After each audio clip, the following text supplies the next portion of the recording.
తెలంగాణ రాష్ట్రంలో రైతాంగం ఒడ్ల గురించి నేను మాట్లాడినటువంటిది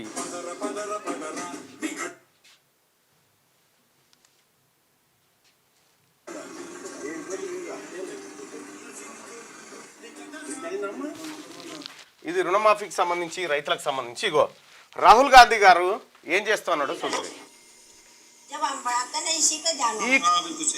ఈ కుమ్మరుల ఇళ్లలో కూర్చొని వాళ్ళ జీవితాలని అగో అట్లా మట్టి కలిపి చూస్తా ఉంటే మనమేమో వాళ్ళ జీవితాలను మట్టిలో కలిపి పనిచేస్తాం. ఇది రాహుల్ గాంధీ గారి ఆలోచన. ఇక్కడ జరుగుతుంది ఏంది? ఇలా కుమ్మర సోదరులారా, రాహుల్ గాంధీ గారు మన జీవితాల్లోకి మన ఇళ్లలోకి తొంగి చూస్తున్నటువంటి బిడ్డ. వీళ్ళు చేస్తున్నటువంటి కార్యక్రమం ఏదైతే ఉందో అది తప్పు. చూసిరా, వీళ్ళ జీవితాలు మార్చడానికి రాహుల్ గాంధీ గారు ఆలోచన చేస్తూ ఉంటే ఇక్కడ వాళ్ళ రాజకీయ పబ్బం గడుపుకోవడానికి ఉన్నాడా సూర్యను రమ్మని వచ్చినాక